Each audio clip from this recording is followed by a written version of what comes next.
विद्यार्थियों, आज हम रामायण और महाभारत जो कि आपके संस्कृत साहित्य का इतिहास में है, इन दोनों में का एक तुलनात्मक जो इनका विवेचन है वो संक्षिप्त में उसका विवेचन प्रस्तुत करेंगे कि रामायण और महाभारत ये दोनों ही ग्रंथ जो हैं, ये दोनों ग्रंथ भारतवर्ष के वीर काव्य कहे जाते हैं या और भारतीय साहित्य के प्रमुख उपजीव्य काव्य हैं।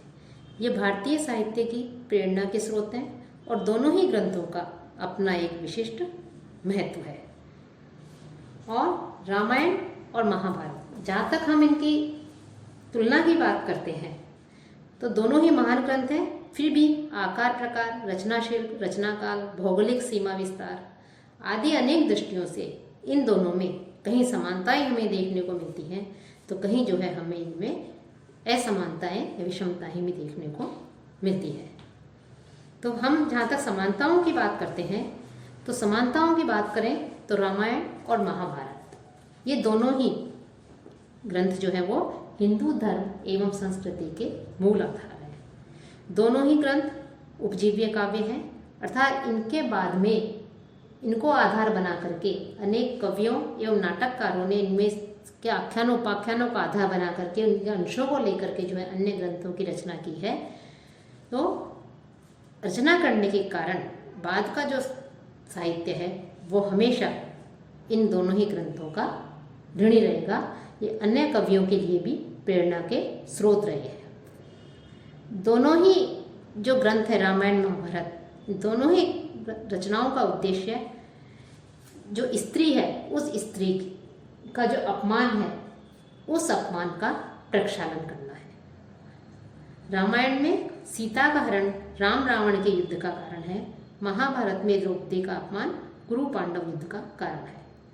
संभवतः महाभारत में जो द्रौपदी है उसका चीर हरण सीता हरण के आधार पर रचा गया है, क्योंकि इसी अवसर पर राम कथा भी जो है सुनाई गई थी। सीता का जन्म पृथ्वी से हुआ और जो द्रौपदी है उसका जन्म यज्ञ कुंड से हुआ। इसलिए दोनों ही नायिकाओं के जन्म में, दोनों ही ग्रंथों की जो नायिकाएं हैं सीता और द्रौपदी, उनके जन्म में अलौकिक तत्व विद्यमान है। साथ ही साथ दोनों का विवाह स्वयंवर रीति से हुआ, लेकिन वर के चयन में दोनों ही पिता के अधीन थी।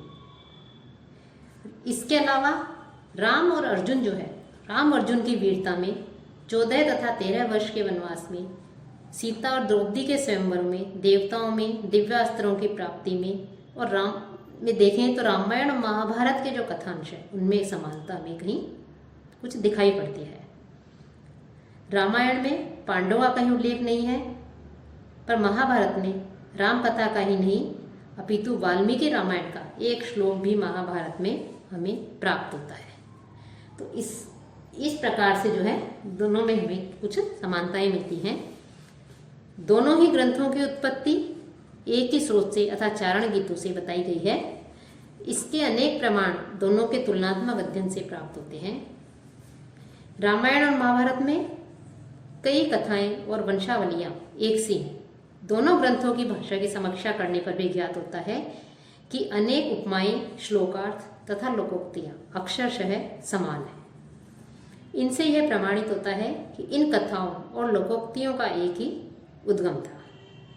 रामायणकालीन सभ्यता महाकालीन सभ्यता की अपेक्षा कहीं अधिक सुसंस्कृत है और इन दोनों में पुरोहितों, शिष्ट पुरुषों, निम्न वर्गों, सेवकों की भी इसमें चर्चा समान एक जैसी की गई है। इसमें अनेक प्रकार की जो है दोनों काव्यों के रचयिता अपने काव्यों के पात्रों के समसामयिक हैं। दोनों ही ग्रंथों का अंत दुख से होता दुखांत है। दोनों में ही नायक संसार एवं जीवन की जो विषमताएं हैं उन विषमताओं को भोग कर पर्याप्त आयु को प्राप्त करके स्वयं ही जो है मृत्यु के लिए तत्पर हो जाते हैं। दोनों ही ग्रंथों में पाप पर पुण्य की, अधर्म पर धर्म की, असत्य पर सत्य की विजय दिखाई गई है। इस प्रकार से अनेक समानताएं मिलती हैं, लेकिन साथ ही साथ कुछ असमानताएं भी हमें इन दोनों ग्रंथों में विद्यमान है। रचना कौशल, उद्देश्य, आकार प्रकार आदि की दृष्टि से, भाषा शैली और पात्र आदि अनेक प्रकार दृष्टियों से हमें कुछ विषमताएं या असमानताएं भी मिलती हैं। रचना की दृष्टि से रामायण महाकाव्य है, परंतु महाभारत एक विशाल ऐतिहासिक काव्य है। रामायण के कवि ने रामायण की कथा वस्तु को एक महनीय कवित्व के सांचे में ढालकर और काव्योचित ललित अभिव्यंजना द्वारा उसके समस्त अंगों को सरल बोधगम्य कोमल कांत पदावली में सजाकर यहाँ पर प्रस्तुत किया। रामायण का केंद्र बिंदु केवल एक ही है और वह है मर्यादा पुरुषोत्तम राम का भव्य चरित्र प्रस्तुत करना, जिसमें कवि पूर्णतः सफल हुआ है। और रामायण का काव्यात्मक चमत्कार भी अत्यधिक दर्शनीय है। रामायण एक संश्लिष्ट योजनात्मक महाकाव्य है तथा उत्तरकालीन काव्यों का उपजीव्य ग्रंथ है, लेकिन महाभारत कतिपय अंशों को छोड़कर काव्य की दृष्टि से कुछ महत्व नहीं रखता। महाभारत में युद्ध वर्णन जो है वो मुख्य रूप से कथा के साथ साथ तत्कालीन राजाओं के इतिवृत्त का विशेष रूप से इसमें वर्णन किया गया है। महाभारत में अनेक अवान्तर कथाएं एवं उपाख्यानों का भी इसमें हमें भरपूर वर्णन मिलता है, जिससे मुख्य कथानक थोड़ा दबा हुआ हमें दिखाई देता है। उद्देश्य की दृष्टि से देखें तो रामायण की रचना का उद्देश्य युद्ध वर्णन में होकर राम का जो चरित्र है उस राम के चरित्र के माध्यम से लोक मर्यादा एवं उत्तम जो आदर्श है, श्रेष्ठ जो आदर्श है, उस आदर्श की स्थापना मात्र है, उस आदर्श को प्रस्तुत करना मात्र है। रामायण एक आदर्शोन्मुख महाकाव्य है, जबकि महाभारत काव्य की दृष्टि से नगण्य है और इतिहास प्रधान काव्य है। महाभारत की रचना यथार्थ घटनात्मक दृष्टि से की गई है। इसका उद्देश्य तत्कालीन जो राजवंश हैं उन राजवंशों का यथार्थ स्वरूप प्रस्तुत करना तथा नीति एवं धर्म विश्वासों की स्थापना करना है। वीरों का शौर्य प्रदर्शित करना और धर्म पर धर्म की और अन्याय पर न्याय की विजय दिखाना है। रामायण के पात्र आदर्शवादी हैं, उसमें नायक का पक्ष हमेशा निर्दोष दिखाया गया है सर्वदा, लेकिन महाभारत में स्थिति भिन्न है। यहाँ दोनों पक्षों में अच्छे एवं बुरे दोनों तरह के व्यक्ति हैं, दोनों तरह के पात्र हैं।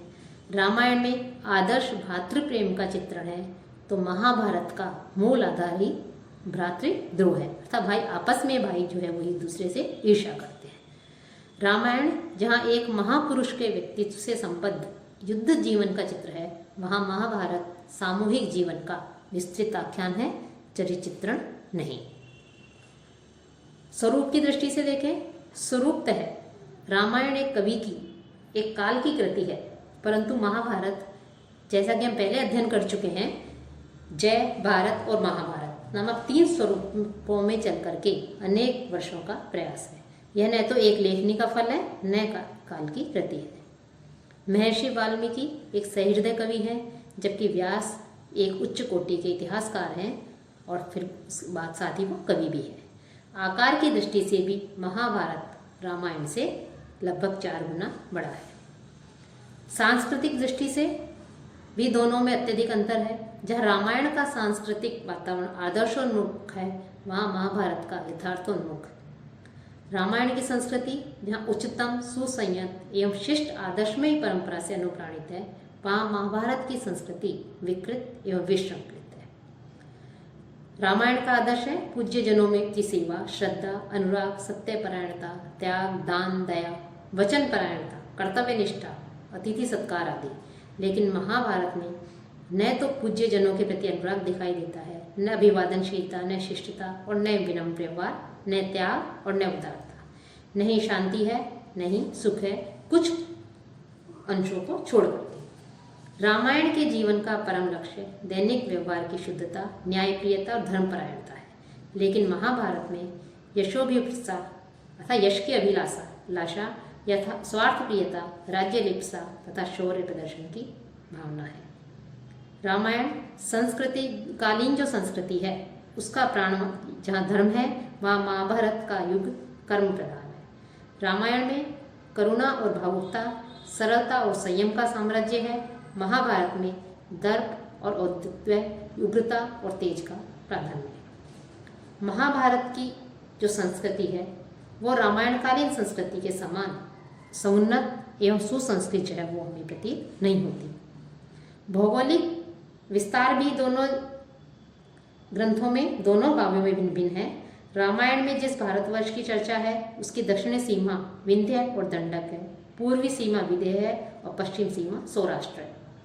लेकिन महाभारत के समय आर्यावर्त का विशेष विस्तार दिखाई देता है। साथ ही दोनों ग्रंथों में भाषा शैली संबंधी असमानता भी दिखाई देती है। जहाँ रामायण में भाव, भाषा और रचना शैली की एक रूपता प्राय समग्र ग्रंथ में देखने को मिलती थी है, वहीं दूसरी ओर महाभारत के जो भिन्न भिन्न भाग हैं उन भागों में भाषा और रचना शैली का भेद भी स्पष्ट रूप से लक्षित होता है। रामायण में एकमात्र लौकिक छंदों का प्रयोग हुआ है, जबकि महाभारत में अनेक स्थलों पर हमें वैदिक छंद भी प्राप्त होते हैं। रामायण में नायक एक है और उसमें आद्यंत राम के चरित्र का ही प्राधान्य है, किंतु महाभारत में अनेक नायक हैं और मुख्यता की दृष्टि से समान है। रामायण के समान महाभारत एक व्यक्ति की गुणगाथा नहीं है। रामायण के पात्र आदर्श हैं, उसमें नायक का पक्ष सर्वथा निर्दोष और प्रतिनायक का सदोष चित्रित किया गया है। लेकिन महाभारत की कथा ऐसी नहीं है। कौरव एवं पांडव दोनों ही पक्षों में कुछ अच्छे लोग भी हैं तो कुछ बुरे पात्र भी उसमें वर्णन किया गया है। और संस्कृति भी दोनों में हमें जो है भिन्न भिन्न दिखाई देती है, जैसा कि हम बता चुके हैं। साथ ही रामायण एवं महाभारत ग्रंथों के ये जो दोनों ग्रंथ हैं, इन दोनों ग्रंथों में कुछ स्थलों को छोड़ करके काव्यत्व की दृष्टि से महाभारत अपना कोई विशिष्ट महत्व जो है कह सकते हैं नहीं रखता है। कुछ महाभारत में युद्ध का वर्णन ही मुख्य कथा के साथ साथ तत्कालीन राजाओं का जो इतिवृत्त है उसका भी इसमें वर्णन मिलता है। और भी अनेक दृष्टि हैं, उन दृष्टियों से भी अनेक इस प्रकार के कार्य हैं। उन दोनों ही दृष्टियों से रामायण और महाभारत, जहाँ हमने इनमें कुछ समानता देखी, इनके संस्कृतियों में समानता देखी, वहीं उनमें अनेक प्रकार की असमानताएं भी जो है हमें दिखाई देती हैं। ये दोनों ही, लेकिन हम निष्कर्ष रूप से कह सकते हैं कि ये दोनों ही रामायण और महाभारत दोनों वीर काव्य हैं, उपजीव्य काव्य होते हुए भी एक दूसरे के समीपस्थ भी हैं एवं दोनों ही ग्रंथ जो है वो दूरस्थ भी हैं। दोनों ही ग्रंथों की उत्पत्ति एक ही स्रोत से अर्थात चारण गीत भाट जो है गीतों से, जो गीत गाते थे उन गीतों से बताई गई है और इसके अनेक प्रमाण दोनों के तुलनात्मक अध्ययन से हमें प्राप्त होते हैं। और इन दोनों ही ग्रंथों में अनेक कथाएं और वंशावलियाँ का जो है इसमें वर्णन किया गया है। तो इस प्रकार से रचना कौशल, उद्देश्य, आकार, प्रकार, काव्य, अनेक संस्कृति, पात्र, भौगोलिक दृष्टि आदि अनेक दृष्टियों से कुछ समानताएं हमें देखने को मिलती हैं, तो कुछ विषमताएं भी हमें रामायण और महाभारत इन दोनों ग्रंथों में हमें मिलती है। लेकिन फिर भी हम यही कह सकते हैं कि दोनों ही ग्रंथ हमारी भारतीय संस्कृति के प्रेरणा स्रोत हैं, भारतीय साहित्य के प्रेरणा स्रोत हैं और दोनों ही ग्रंथ अपना एक विशिष्ट महत्वपूर्ण स्थान रखते हैं।